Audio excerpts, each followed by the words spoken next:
Sure. What you think of the phrase braving the bright side? What does that mean to you? Braving the bright side? Yeah, I mean that's the name of the podcast you're on right now. Oh, I don't know. Hmm. I don't have an answer.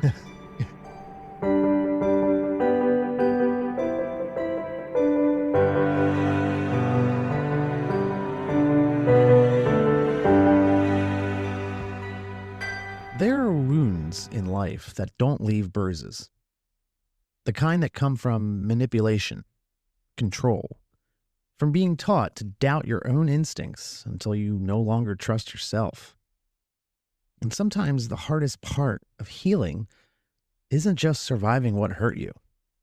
It's realizing how much of yourself you had to abandon just to make it through.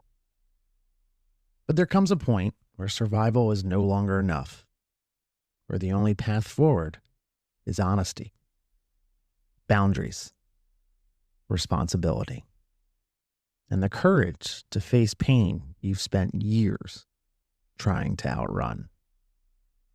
My name's Dan Bradley, and this is Braving the Bright Side.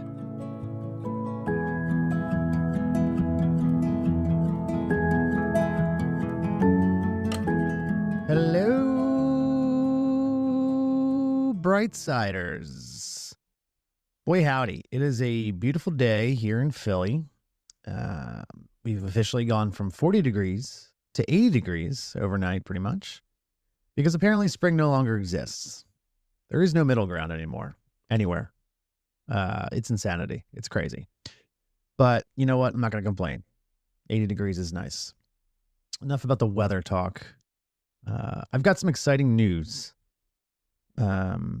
First up, the Phillies are still terrible.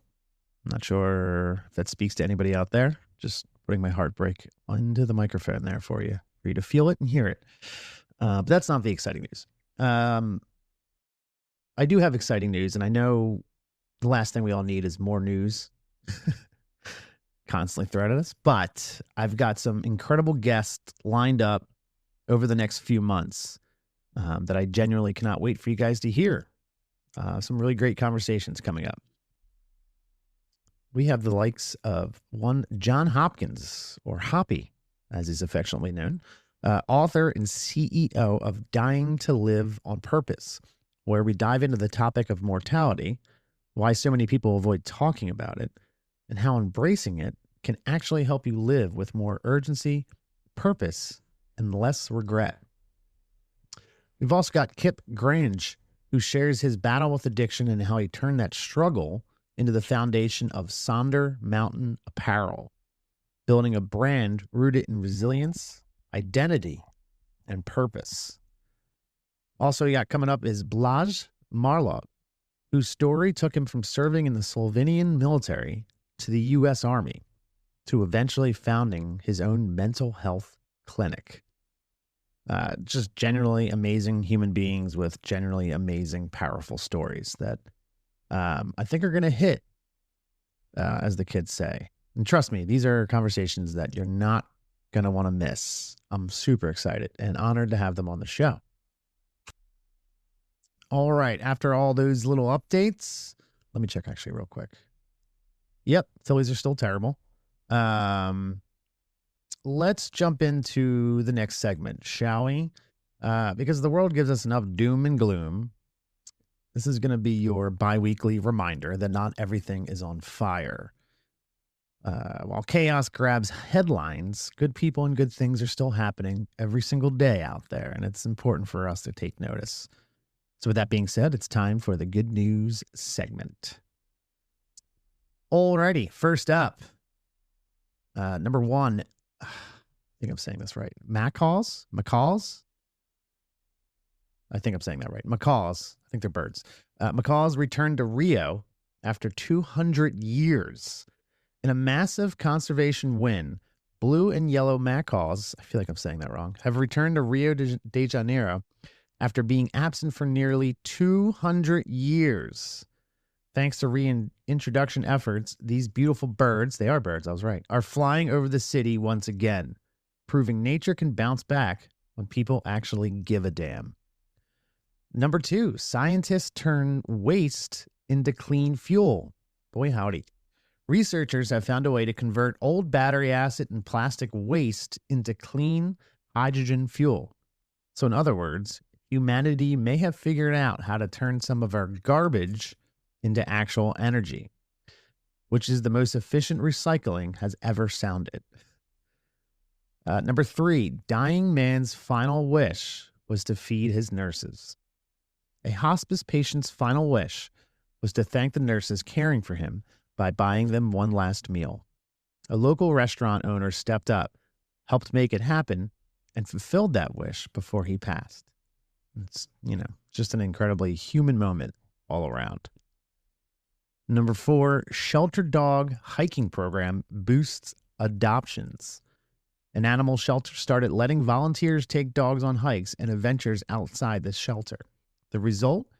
Happier dogs, more visibility, and way more adoptions. Turns out dogs market themselves pretty well when people see them frolicking in nature, which absolutely is true. Number 5, Chicago students get library access automatically. Chicago Public Schools converted all student IDs into public library cards, instantly giving thousands of students easier access to books, educational tools, and community resources. A simple idea with a huge, huge impact. Number 6, lemurs want to use tech with humans. In a bizarre but wholesome study, researchers found lemurs were more interested in using interactive technology when humans were involved than when left alone, which apparently means lemurs may not just tolerate us, they may actually want to hang out and do activities together. I mean, that's a feel-good story, but it's also just adorable. Number 7, 91-year-old firefighter honored for 70 years of service. A Pennsylvania firefighter was honored this week for 70 years of service at the age of 91. 7 decades of showing up when people needed help. Number 8, first U.S. pollinator district created. A Colorado community became the first official pollinator district in the United States, dedicating land and resources to protecting bees, butterflies, and other pollinators. Which may sound small until you remember that those little guys are responsible for a huge portion of the food we eat. And there you have it. Good people and good things are happening out there, despite what everybody else may say or show you. All right, let's switch gears and let's talk about our upcoming guest. Today's guest is someone deeply passionate about helping people recognize manipulation, reclaim their autonomy, and free themselves from the traps of narcissistic and controlling relationships. His journey to this mission comes from lived experience, through years of personal struggle, painful realizations, and the work of rebuilding his life from the ground up. This is a powerful conversation about trauma, boundaries, responsibility, and what it takes to break patterns that keep people stuck. Here's my conversation with Nathan Segal.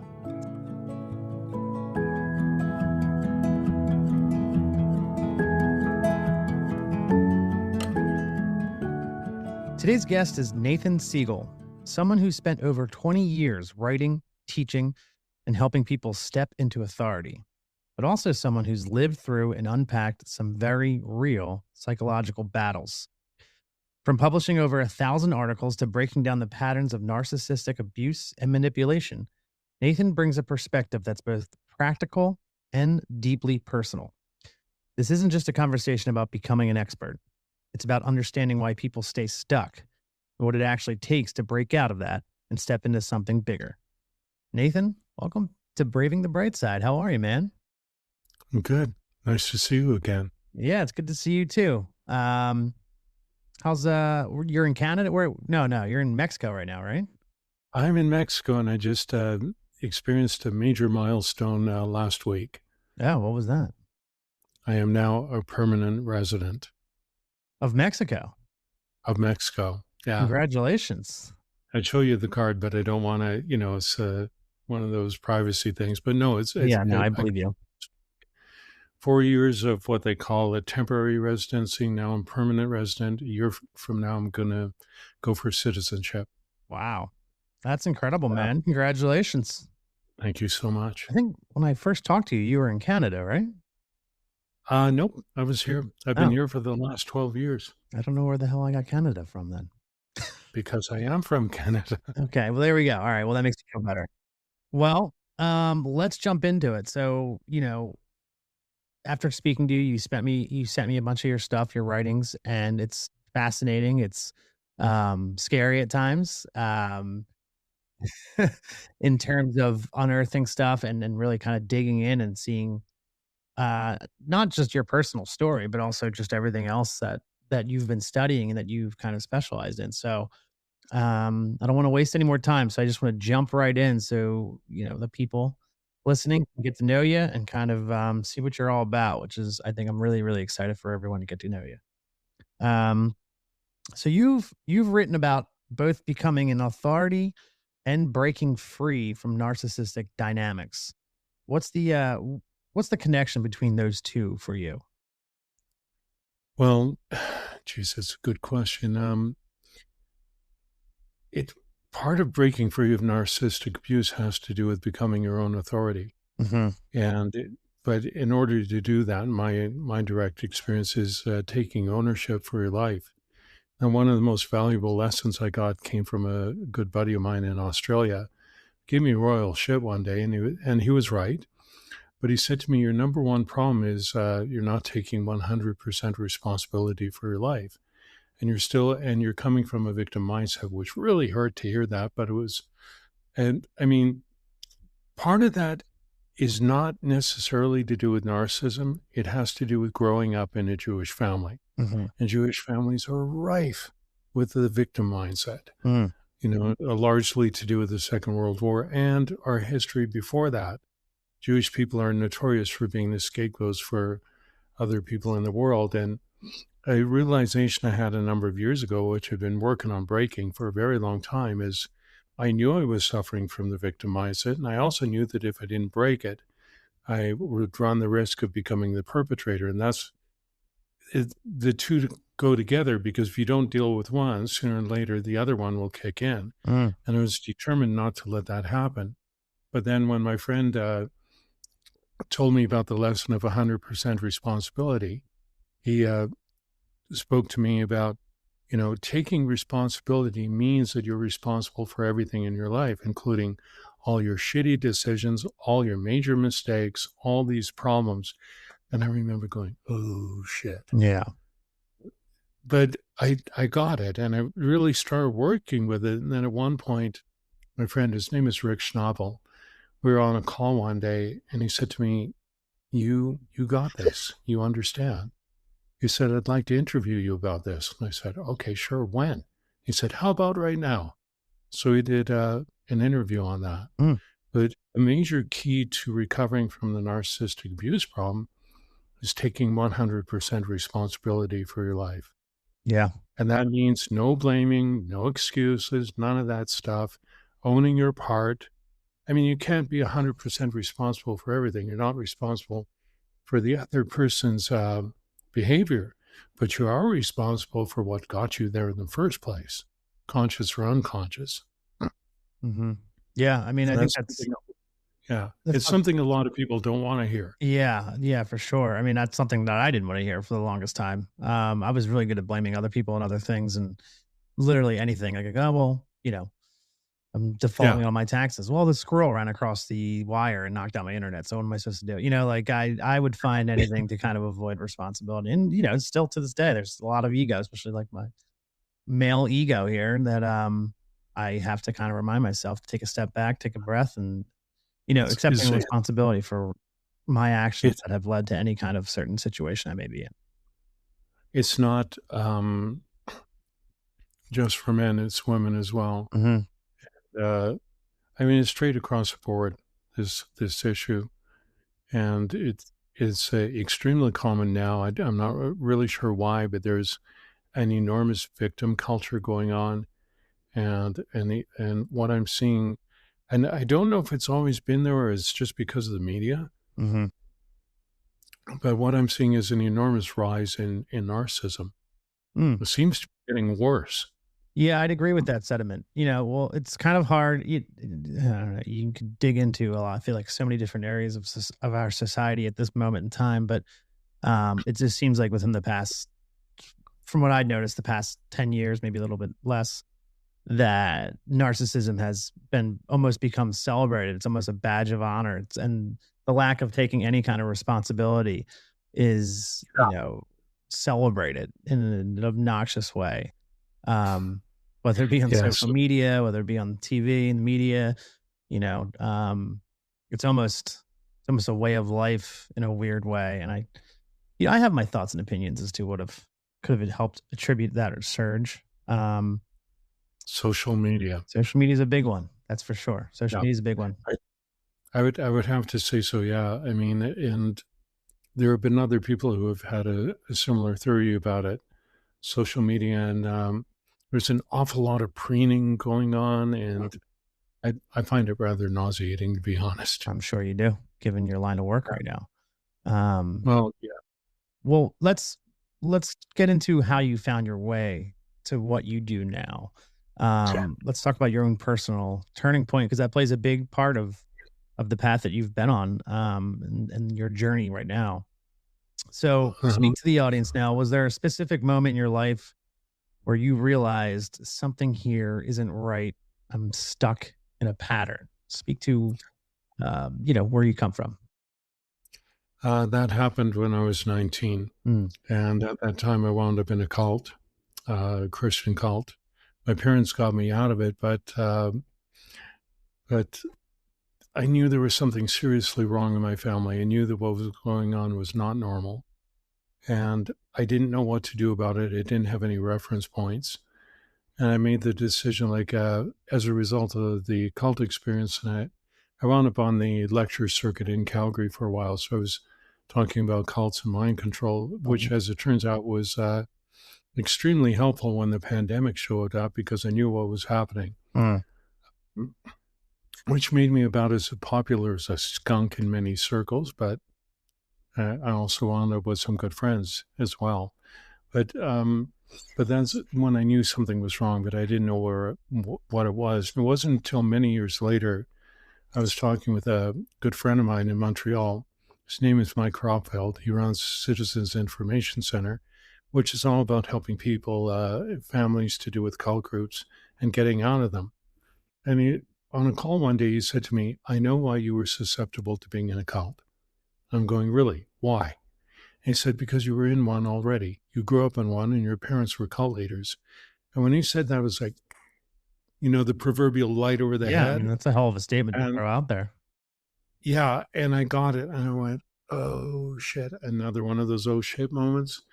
But it was like that. And I just went, "Oh God." I got it, but I didn't fully understand what he said to me until about a year and some ago. And that was when I was sitting in this one apartment in Mexico, and I thought, I'm suffering a hell of a lot to do with the abuse of my family.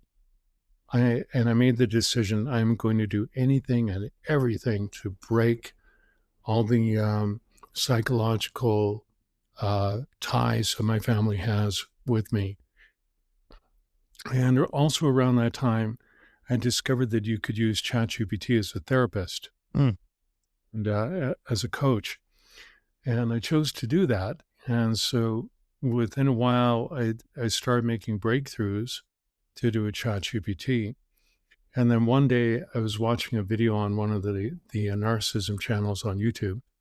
Being with a narcissist is like being in a cult. And I watched maybe 2 minutes of it, and I went from like A to Z in a matter of seconds. I was on the other side of it, and all of a sudden it was over.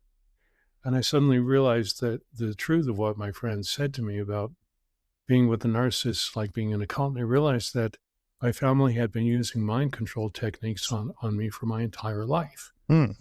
When I saw that, it broke the spell. And then I was free of it, but I wasn't entirely free. There was one more big piece, but we can get to that later, What unless you want now. what kind of mind control, when you speak about your family, mind control. Give me some examples as to what you mean by that. Um, well,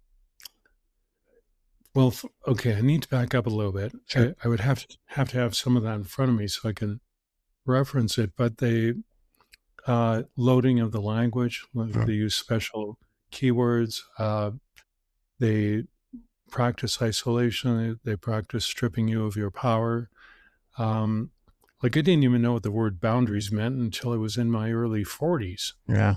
Wow. And my family is, you know, I was not allowed to have any boundaries. The only person in my family who could have them was my father. Mm. And God help you if you cross them. But there's all this isolation stuff, all this undermining. Um, like they belittle you on every single front. They do everything they can to destroy your self-esteem. This is all part of mind control. Mhm. Now, for your listeners or viewers, if they want more information, here's the Bible. It's called Thought Reform and the Psychology of Totalism. It's written by Robert J. Lefton. I think the chapter in the book is like chapter 10 or something. And there are 8 different points to describe what mind control is and how it works. Now, that book was a Bible of deprogrammers for many, many years, and they all referred to it as a way of showing victims how they'd been screwed up by these various groups, Mhm. whether it's a cult or the family. It's the same thing. The dynamics are essentially the same. And that I think some people will find that rather shocking, but it happens to be true. And when I realized what my family was doing to me, I thought, oh, no wonder. Yeah. But after that, I got it. But, the mind control stuff, they do all sorts of stuff. Like narcissists are famous for something called smear campaigns. Well, that's one of the tactics of mind control. And ironically, I learned how to overcome smear campaigns, and I'd been victimized multiple times by my mother and brother over the years with smear campaigns designed to destroy my reputation. My family even went as far as to cost me clients. I wound up losing a relationship. Like it wasn't just mind control. I mean, I wound like with my mother, who was what they call a covert narcissist. She was also a racist, and Mm. she hated anybody who wasn't Jewish. And my girlfriend, who was not Jewish, was a target. And my mother tried repeatedly to destroy my relationship as an adult. Wow. I'm in my 40s, for fuck's sake, and my mother's interfering in my life and doing her damnedest to ruin my relationship. And she got my brother involved because she abused him in the same way that she abused me. And it was easier for him to become her knight in shining armor to go after me than it was to face the truth of how vicious my mother was. Man. And Yeah. and I thank my lucky stars that she's dead. Wow. Not a nice thing to say, but it's true. No, no, it's very rarely a nice thing to say. So, are you in contact with any other of your family members anymore, or have you cut all ties? Nope. Nope. Huh, I okay. went permanent no contact in 2011. Okay. And I did it to save my life because um, I was suffering from major abuse from my father, my mother, and my brother. For many years, it was my father, and every time it happened, I became very, very sick. There was one time when he screamed at me for 3 hours, and I was so sick after that I couldn't get out of bed for almost a month. Wow. But the last time it happened in 2011 was a vicious fight between my mother and my brother and myself, and it involved something that really didn't have to do with me, but the viciousness of the attack. I was sick for a month, and I almost didn't make it. And it wasn't until after I got better that I realized how sick I'd actually been. And around that time, I was working with a neurolinguistic programming coach. And she gave me an exercise right after that. She asked me to write out a timeline of the abuse because I kept trying to, make things work in my family. And anyway, so what happened? I did the exercise and I had a partial awakening of the abuse. And I realized that my family had been lying to me my entire life. And I also took responsibility, at least in part. And I realized that this abuse is not going to stop unless I stop it. Mm. So with the help of my coach, I sent my family what I call a PFO letter, which stands for please fuck off. Yeah. Yeah. I'm Canadian. We're polite. Yeah. Yeah. You threw a piece But in there. in that letter, I took responsibility for my part. And I said, since this is not going to stop effective immediately, I'm going permanent no contact. And I never want to speak to any of you ever again. And that worked for a while. But then my brother used a technique of narcissism because I was writing about my experiences on a blog. Right. And my brother was spying on me online. And one day he wrote to me, he ripped off a domain name that I had and wrote an email to me where he said rebuttal, stole my domain name or made copies of it, and then built 2 sites to destroy my reputation. Man. And when I saw that, I went volcanic. And that led to a major social media fight with my mother and brother, where I outed both of them repeatedly. And this went on for a few years until my mother died. And then afterwards, I went no contact for the 3rd time. And it was also at that time, like within a month of my mother dying, a friend of mine sent me a name, Ross Rosenberg, to do with covert narcissism. And I watched this video. It was like 20 minutes long. And afterwards, it just went, oh, shit. Because I instantly recognized my late mother as a covert narcissist, and my father as a narcissist, and my brother as a narcissist. Like 3 of them, all in my immediate family. And that's when I knew suddenly all the problems that were driving me nuts my whole life, or at least from the age of 19, when I thought something's wrong here. And then I knew. Wow. Yeah. Yeah. That's intense, man. What was the last? Now Tell me earlier about it. you said you had that last piece. There was one last piece that needed to drop for you to be free. What was that? Okay. Well, what happened was I was sitting here in my apartment and I was working with ChatGPT on my phone. And I faced the worst pain of my life to do with my family. You see, at one point, when I was about 29 or so, my father helped me start a business. But then a few years later, he and my mother moved from Canada to Palm Springs. And I was still working on my business, but I was having some problems. Mhm. And at that point, my father contacted me and said, I want you to go to the bank with me. And I was going, this is weird. He gave me power of attorney over his bank account just before he left. And he said, you know, a little something to tide you over. And I'm going, why would you do that? I knew something was wrong, but I couldn't figure it out. But as soon as I started taking the money, my father started abusing me. And it got worse and worse and worse and worse over the years. And when I was sitting here and I was working with ChatGPT, I had a couple of really important realizations. And I realized that the reason, like when I asked him at one point, why did you give me this? He said, because I was afraid you would become homeless. That was a fucking lie, to be blunt. What it was, and my father gave this to me when I was 31, a few years later. He couldn't stand the fact that I had become independent of him and was building my own life, and I no longer needed him. So he created the power of attorney thing to trap me so that he could become a father again and dictate control of my life. That's what he was doing. And then the other major realization I had was, wait a second, you asshole.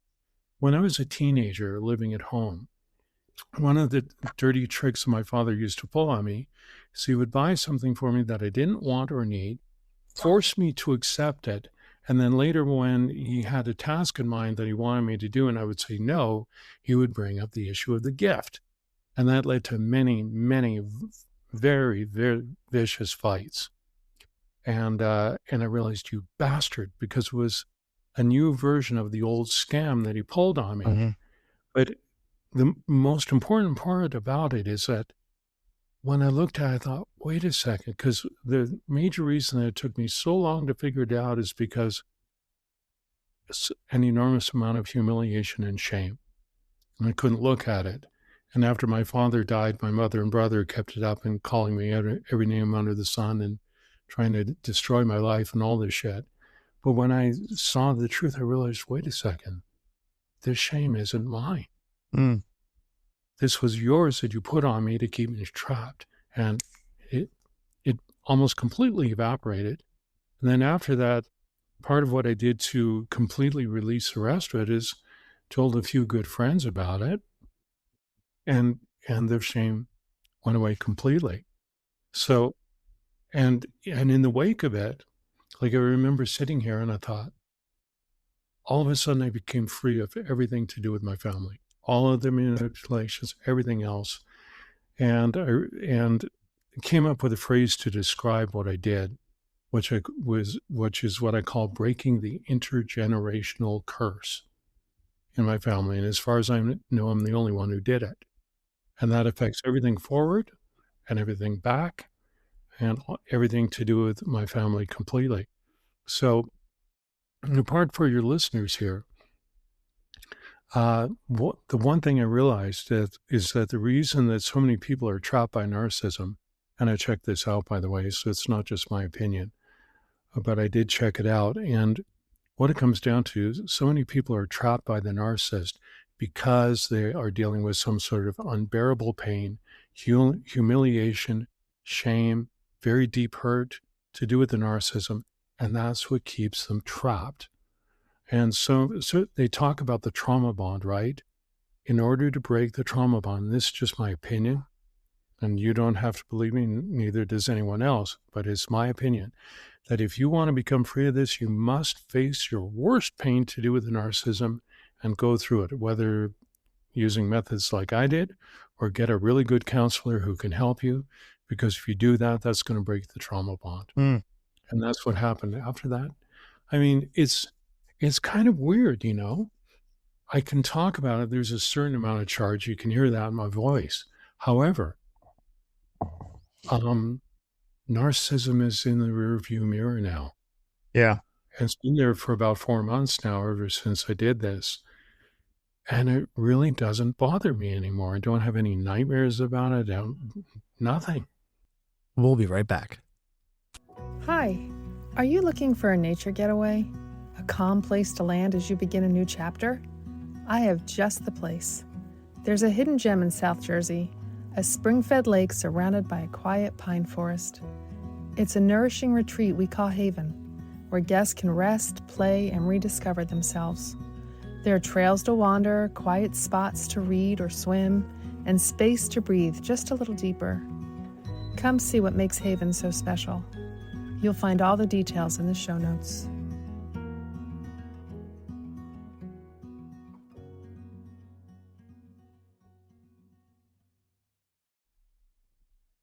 Hey, it's Dan. Quick question.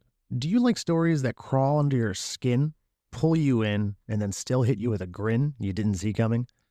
Then welcome to the library of Daniel Bradley, my haunted little archive of original horror comedy tales.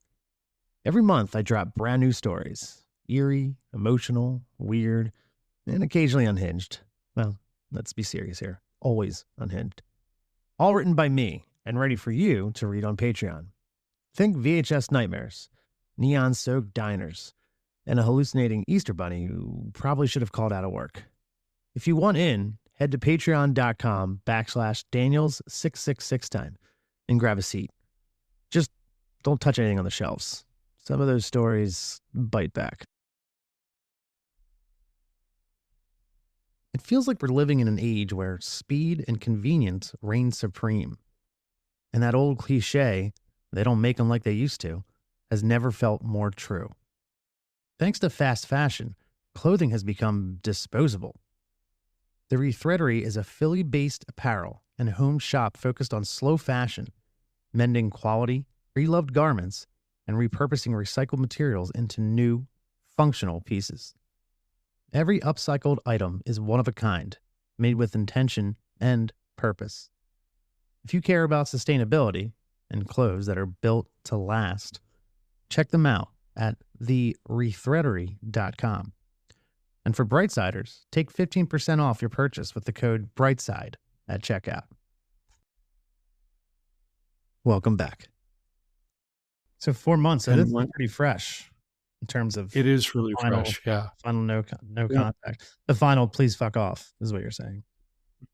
Well, yeah, without actually doing it. But there are other things too. Like I've used ChatGPT a lot. And one of the things that it informed me, uh, partly to do with where I live, but also partly to do with the reality of things. Like my brother threatened to kill me at one point. So did my mother. Actually, she told me that she didn't want me to go to her funeral because my brother would probably try to kill me. Good My Lord. brother has threatened me with the lawsuits at least a dozen times. He and his mother he and my mother conducted smear campaigns to destroy my reputation. They cost me a client at one point, and it also helped to destroy my relationship with my girlfriend. We're talking major vicious abuse. Yeah.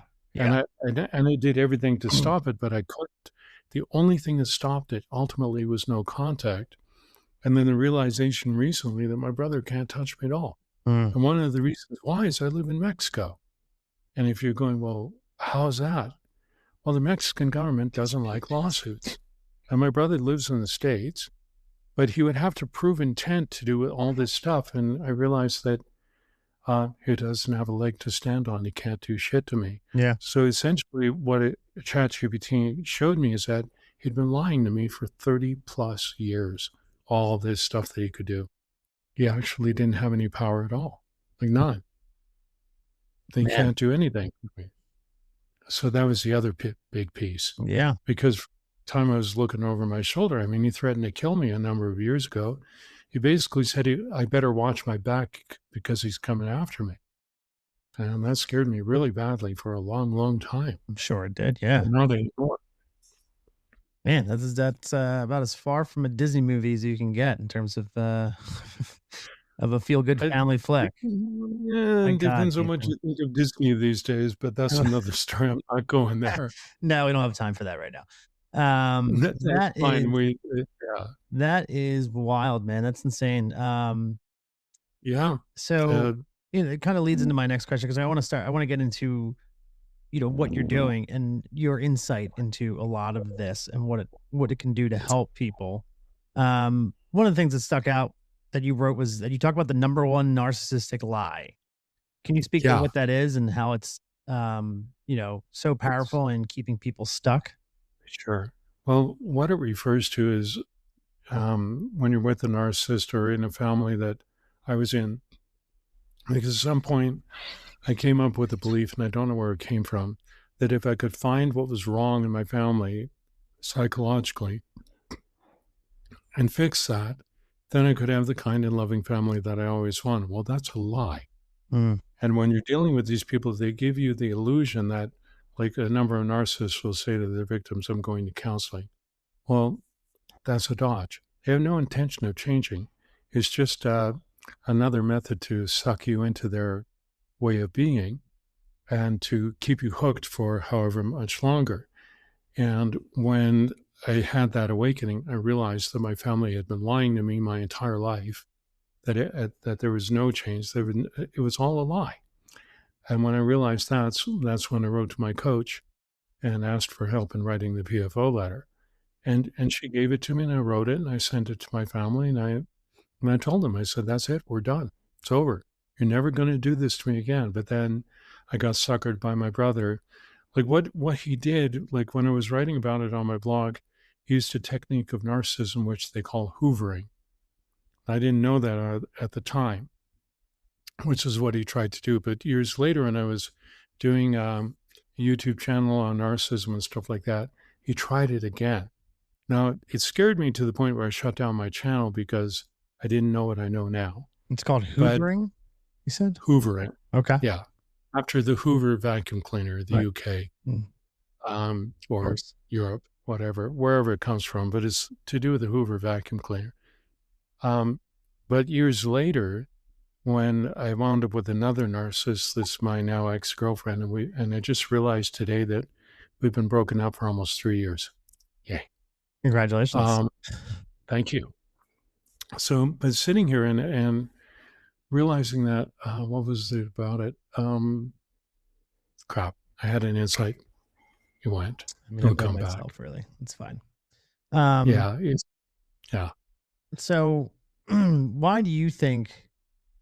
Um, I mean, I feel like you kind of answered this, but why do people stay in toxic situations even when they feel deep down that something is off? Is it more of just They're a power scared. play? They feel powerless, or is it more comfort? What is it? It's a combination of things, but I would have to say the number one reason is they're scared shitless to leave. Mm, They're disempowered, so they don't believe in themselves anymore. I went through the same thing. right.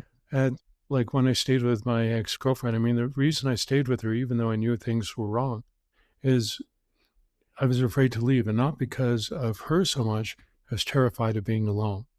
It Mm, wasn't until we finally broke up I realized I am way better off being alone than being with someone like this. But it took a long time to come to accept that. yeah. Yeah. Um, do you think one of the biggest reasons people don't step into their potential is because they don't actually trust themselves, and that's why they fall victim to that, to narcissism? Well, it's not just that. There are narcissists who will threaten you of what they will do to you if you leave. Mm, And this is very common.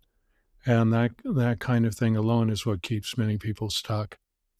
And I was getting abused a lot by my own family, but what finally broke that was, that exercise by my coach.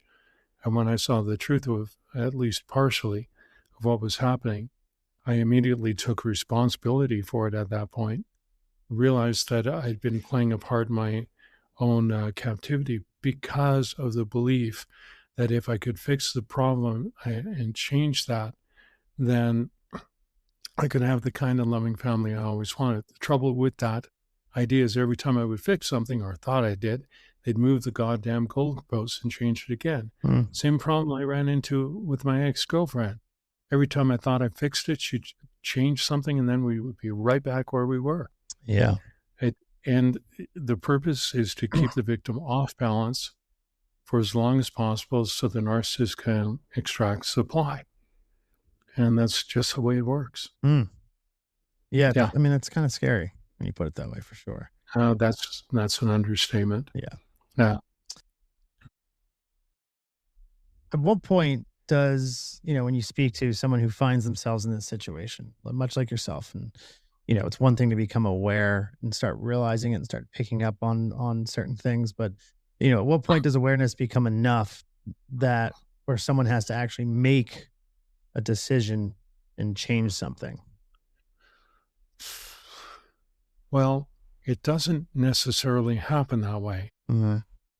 If you've been talking to people who have been victims of narcissists or even narcissists, well, not the narcissists themselves so much, two ways this is going to end.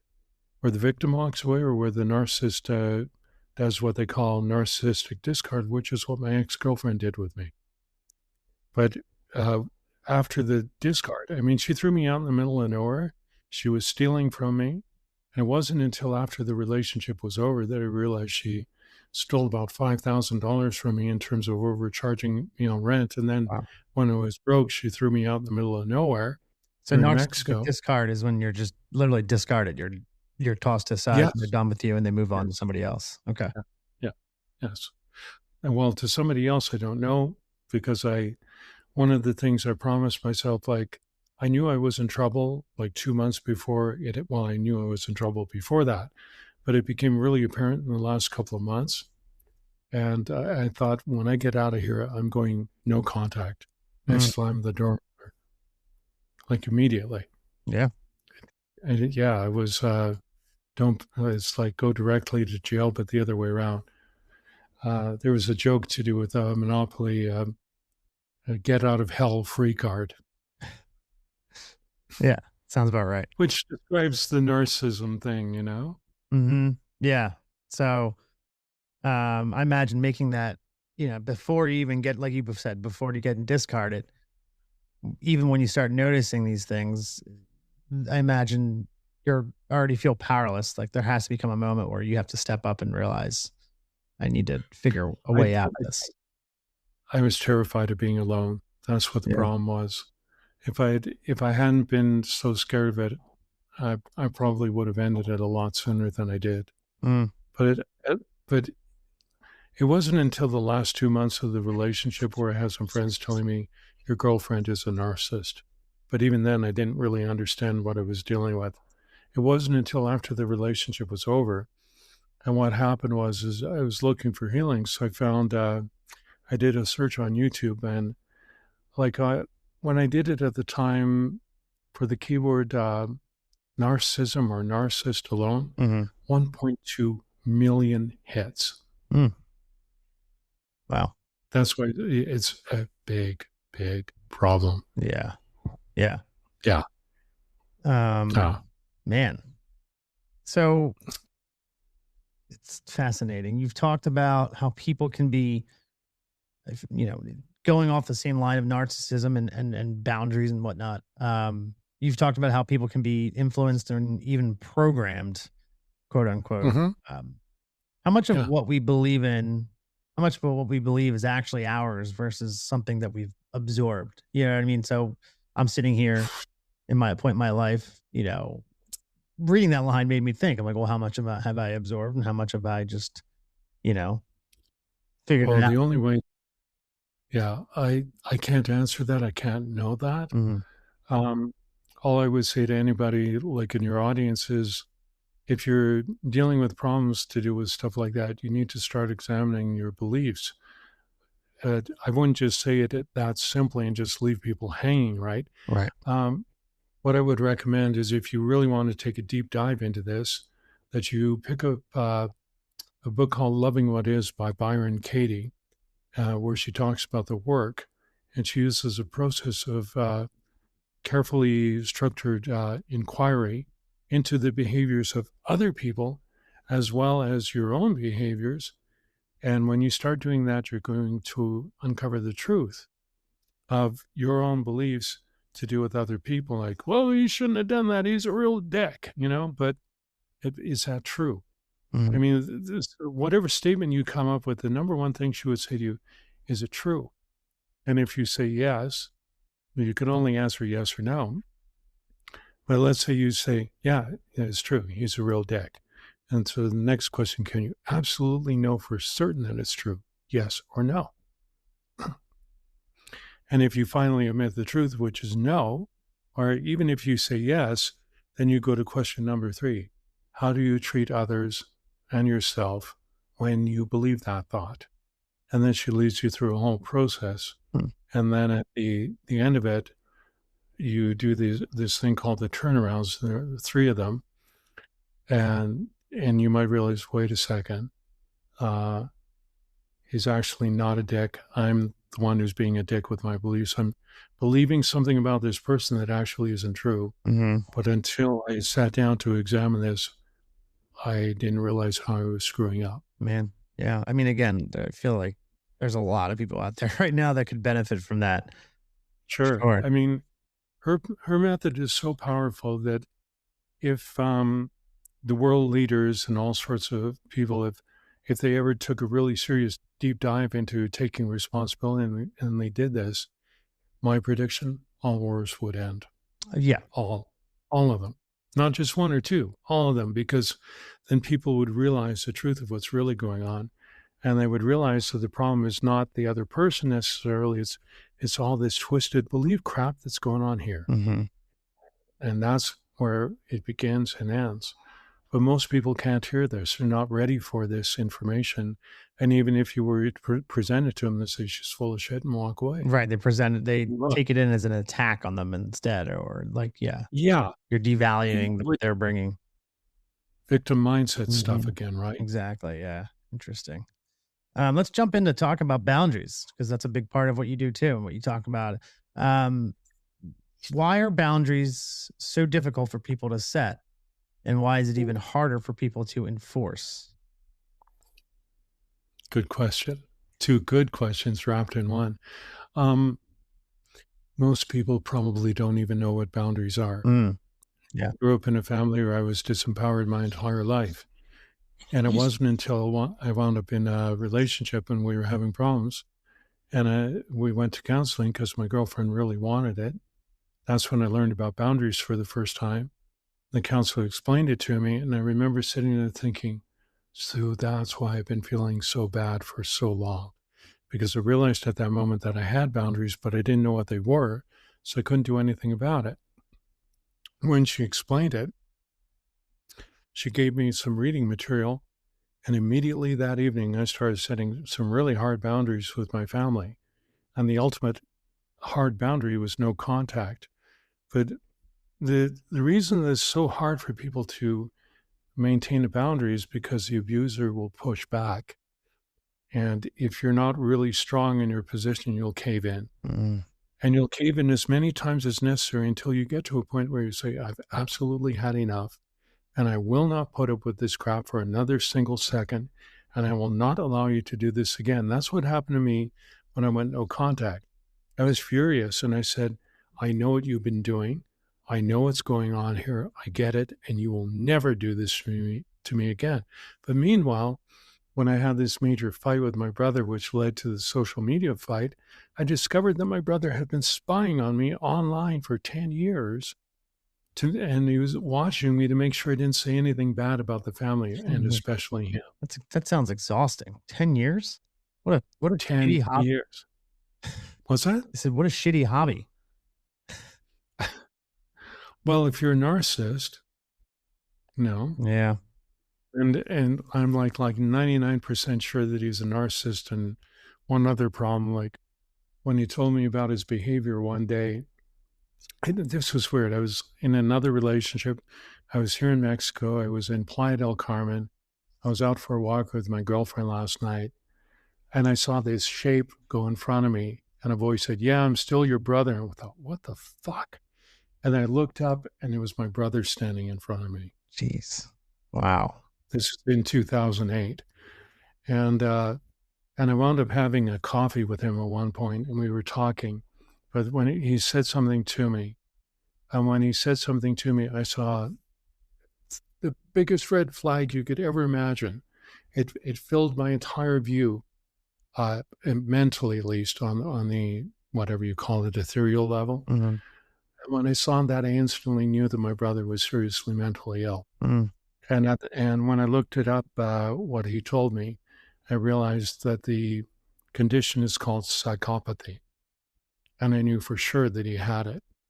And then another psychologist, her name is Dr. Ramani, was talking about it again. She defined it in another thing. As soon as I heard it, I thought, yep, that's what this is.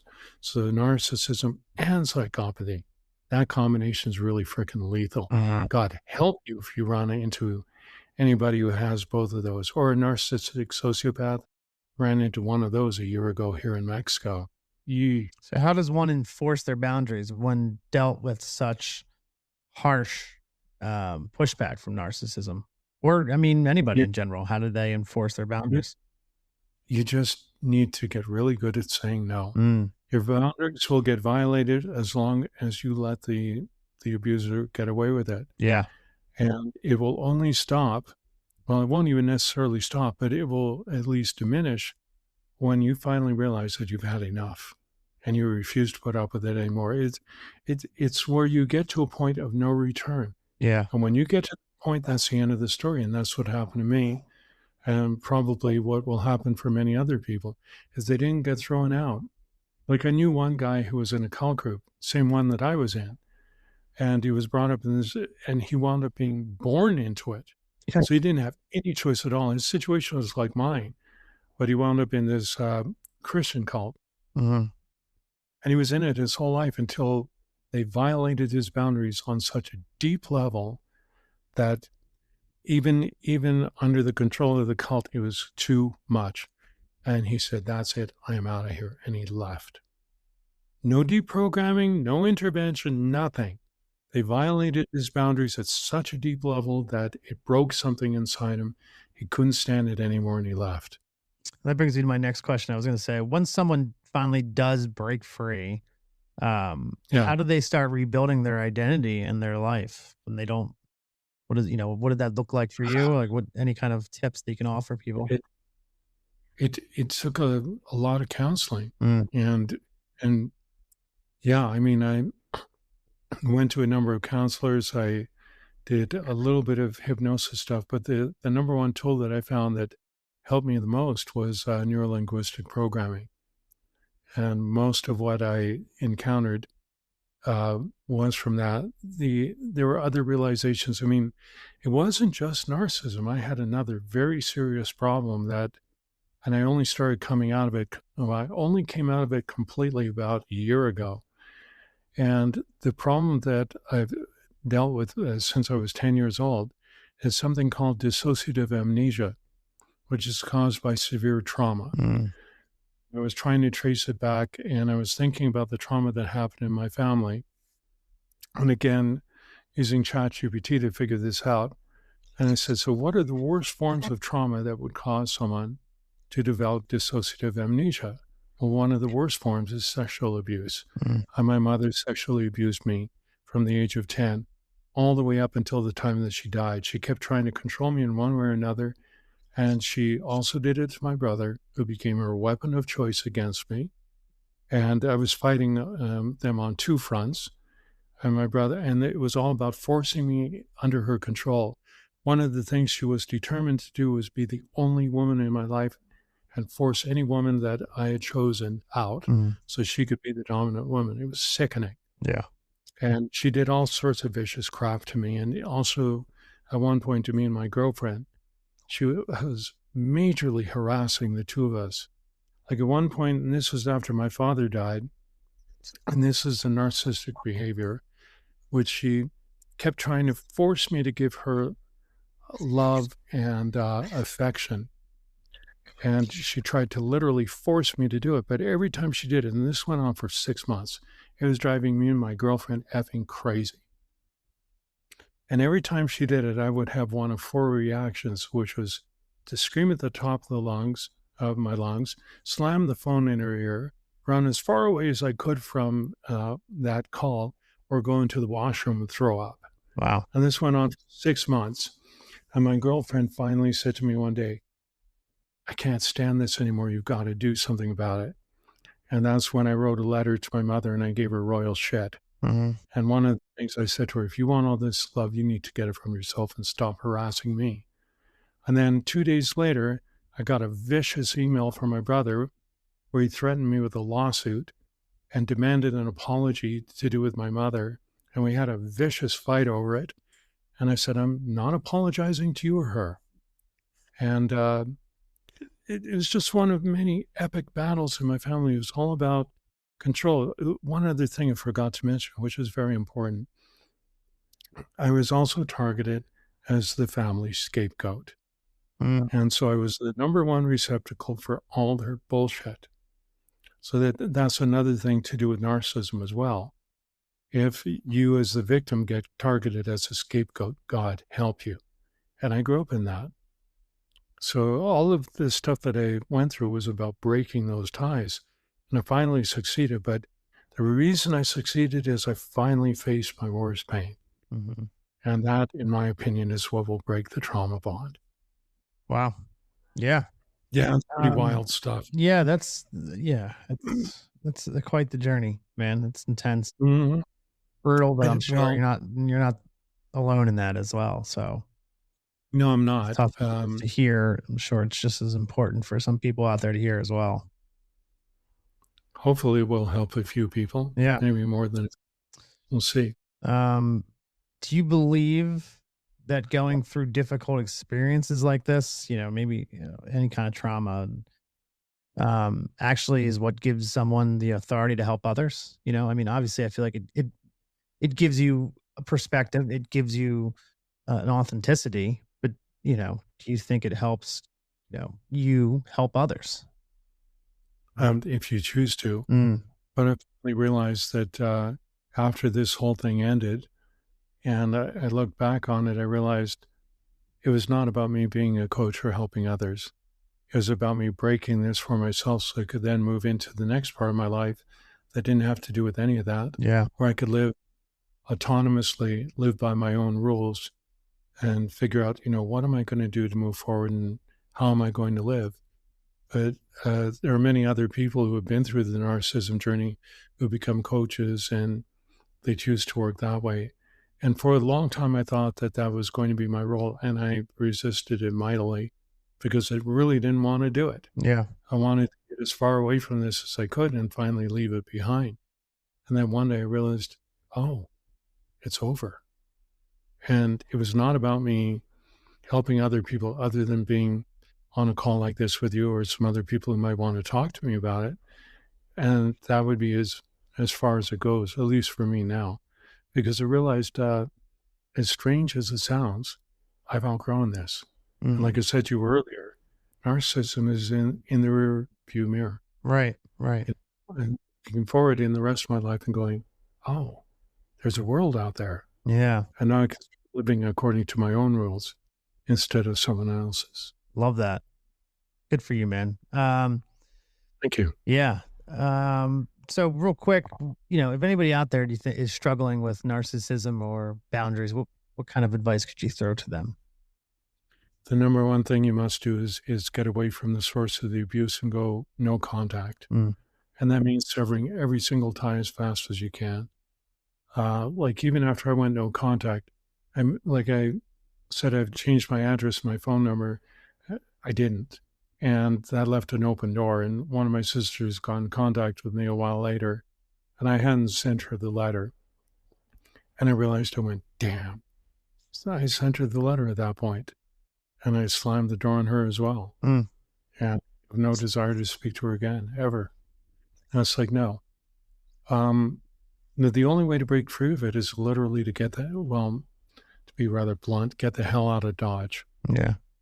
And slam every single door, do everything you can. Like part of what I did finally with the help of ChatGPT figuring this out is I got myself a VPN and I started using pseudonyms for my email. But the number one thing was a VPN, because with it, very difficult for my brother to track me. But now, even if he were to do any of that, I now know that he has absolutely no power over me. He can't do anything to me. And so the easiest way of dealing with all of that is simple. No engagement. You don't respond. Right. Somebody shows up to start yelling at you, you instantly block them and delete the email. Don't engage for any reason. And it's the only way to stop this stuff. If you don't respond, there's nothing they can do to you. Yeah. And that includes a smear campaign as well. Because, one of the people I was following, a guy by the name of Ben Taylor, and he claims that he's a narcissist. I don't know one way or the other. But he said the way to deal with the smear campaign, he says simple, ignore it. Don't respond. Live your life the way you were before. Don't respond to whatever the narcissist is throwing at you or trying to do. Do your very best to keep them out of your life and just go on with your life. And sooner or later, it will come to an end. Partly when the narcissist realizes that you're not giving them what they want, and partly when other people figure out that they've been had by the narcissist and come back to you. But some people will believe the narcissist, and you'll lose them as friends, in which case they weren't your friends to begin with. Right. But that's what he said. So the guy, Ben Taylor, Raw Motivations on YouTube, he's really freaking smart. I'm going to have you send me these books titles and then that video as well. I can link them in the description of the episode when we post it. Sure, that'd be awesome. People look for some resources out there. Yeah. Well, listen, you said you've one of the great things about where you're at now and the work you've put in is that you've moved past the narcissism thing. It's behind you. You've put in the work. You don't let that define you. You're excited for the next chapter of your life. Speak to what you're doing now. What are you up to? What are you anything to plug? Maybe. Is something I realized a while ago. Like one of the things that as I was coming out of this, I kept thinking, I really want to do something that I didn't do like 20 years ago, which was I made a decision, which as it turns out was not a good one, which was like I wanted to work as a commercial artist, a fine artist. And I chose not to do so because I thought I didn't have enough. It wasn't that I didn't have enough talent. I had that, but I didn't think I could sustain it and keep it going. And then recently I realized that I could. And then with the help of ChatGPT, I stumbled on something out of my archives a little while ago, and I don't know what happened. Like it was just like could go down all these rabbit holes with ChatGPT, but one day I realized, wait a second, I can do it. And I'm also at a point in my life, it's like, it's now or never. And so I thought, Right. screw it. But what happened is years ago when I was going through the throes of the amnesia, I did this series on money and finance, and I had all these themes, like breaking the bank, where you literally take a piggy bank and you smash it. There's all this money all over the place. And then another concept, which is time is money. And I was using an hourglass in a lot of my images. And then there's financial collapse and all these things. And I created all these money related themes using American money because it was in the US at the time. And I found this library and I thought, I'm sitting on a small pot of gold here. I can use this and make money. Hmm. And so I just started putting the word out this morning about what I've got. And one of my friends wrote back to me and she said, I want to see your stuff. So basically, I'm creating a library of high value images to do with like finance, dealing with problems like financial crisis, literally the breaking the bank, time is money. Oh, Um, um, what's the word? Being in debt, all these different things. So I have a whole bunch of seed images that are photography, not AI. And then I'm going to extrapolate from that and create a whole bunch of AI images on top of that, like the loss of money and showing coins that are breaking, money dissolving, money going up in smoke. Like you're like a hmm. failed investment and literally an image of money burning, stuff like that.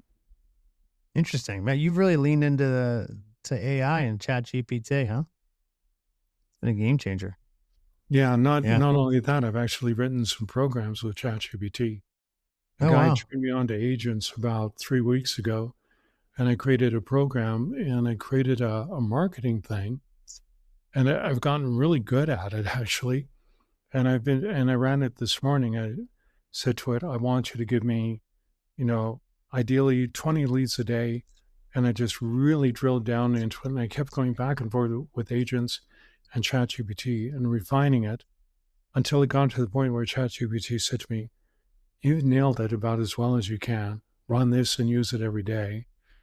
This morning, it gave me 20 leads and I was looking at them going, this is good. Look at you, huh? Who would have thought? Who would have thought? Exactly. Well, the same with the whole Mexico journey. I mean, if you had told me years ago that you're going to give up Canada, you're going to move to Mexico, you're going to have a life there, I would have said you're Yeah. nuts. Yeah, it was not in the cards. That's the funny thing about life, right? It's pointless to look at the cards. Yeah, It's never in there. yeah. Anything else you got going on, Nathan? Anything, any websites, books, anything you want to send anybody to? Yeah, not on what I'm doing right now. The website would be www.nathansegalart.com. But the stuff that I'm talking about right now, I don't have any of that up yet. Although I will, hopefully by the end of the day, it'll all be Okay. up there. And what I'm doing to do with all this photography and these concepts, I'm going to be licensing it.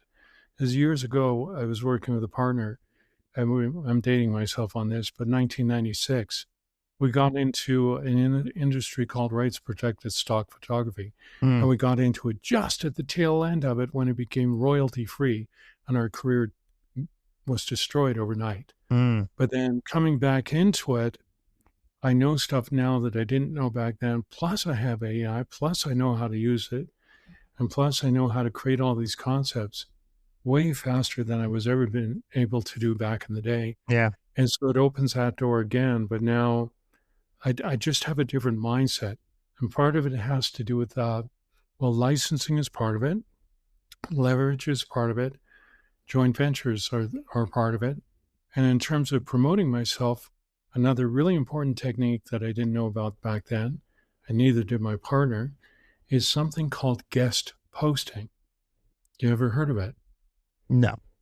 Got it. Okay. Well, let's say you wanted to promote your podcast above and beyond what you're doing, and you want to attract a bigger audience. Okay. You don't want to do it with the podcast itself, and you don't want to do advertising the traditional way.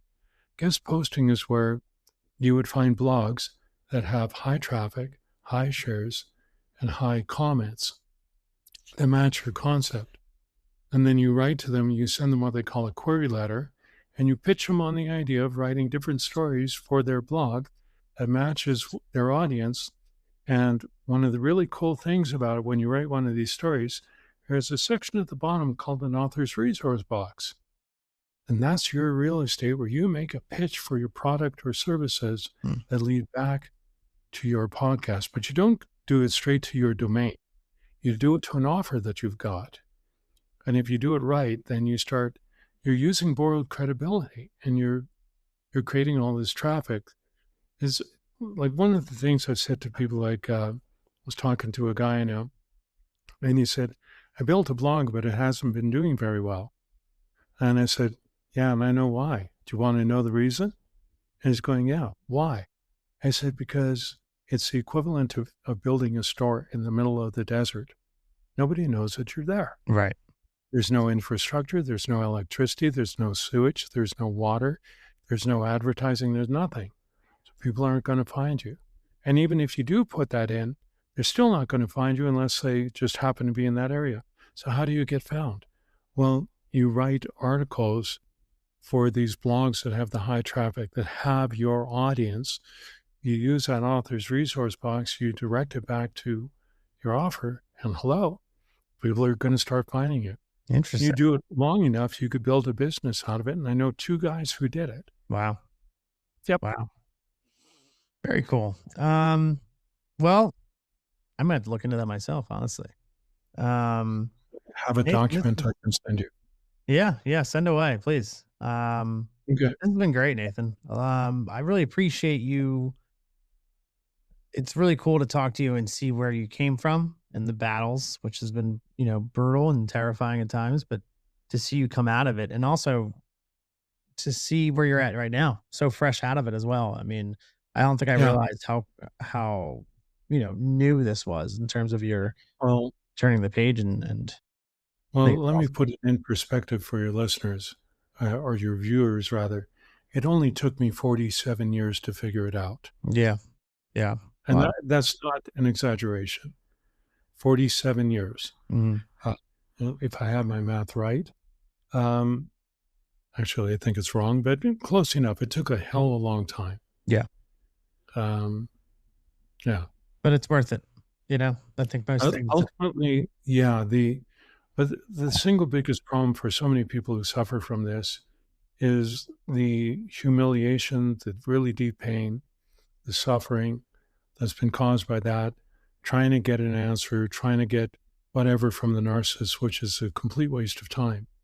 No, like on so many of these narcissistic videos that I've watched, they all talk about the trauma bond and the need to break it. Is when you finally break it, that's the end of the story. But in my opinion, if you want to become free, you have to be willing to face your worst pain. Yeah. Because if you're not willing to face it, you're going to keep running, and you're going to be, what would I call it? I'm trying to think of an analogy, but it's just not coming.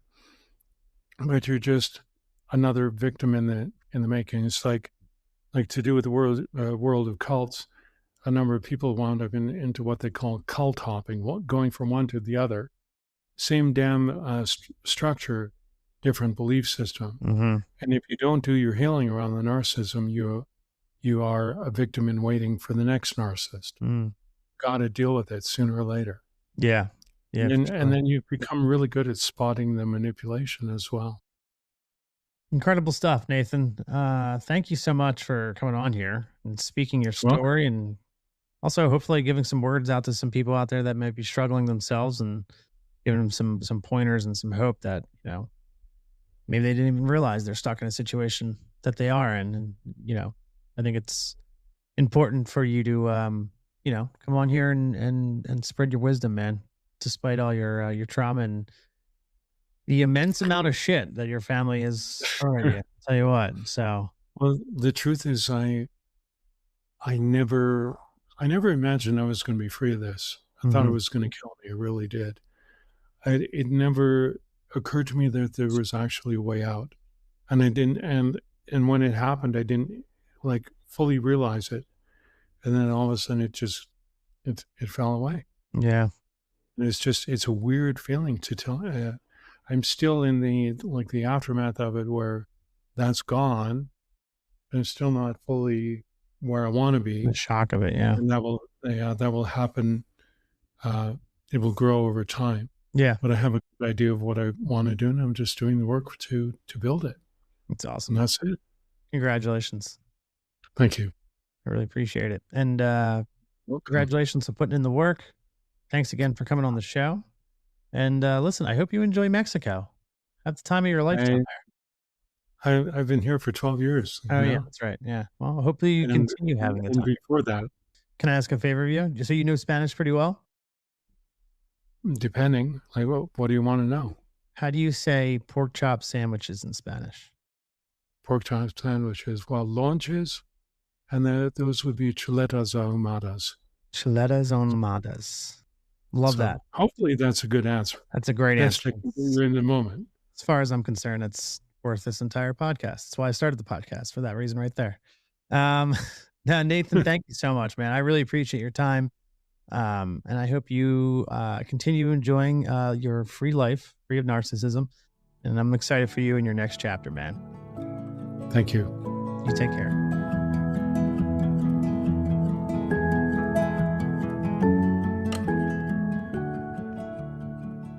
A huge thank you to Nathan for coming on the show and sharing such a deeply personal, complex, and at times controversial story. Whether every part of his perspective resonates with you or not, I think conversations like this are important because they force us to examine difficult realities around trauma, manipulation, boundaries, and the ways unresolved pain can shape a person's life. If there's one thing I hope you take from today, it's this. Healing often begins when we stop running from what hurts us and start getting honest about what it took from us. And with that said, if you're struggling right now, please remember this. None of us are meant to do this alone, and you don't have to. If something in today's conversation stirred something in you, or if you just need someone to talk to, I'd generally love to hear from you. You can reach out anytime at bravingthebrightside@gmail.com or find me on Instagram at braving_thebrightside. And if you've got a story you feel called to share, well, maybe your voice is one we need to hear on this show. Thank you for spending a little time on the bright side with me today.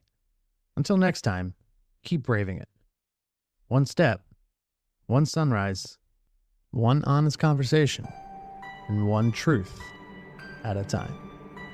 I'll see you later.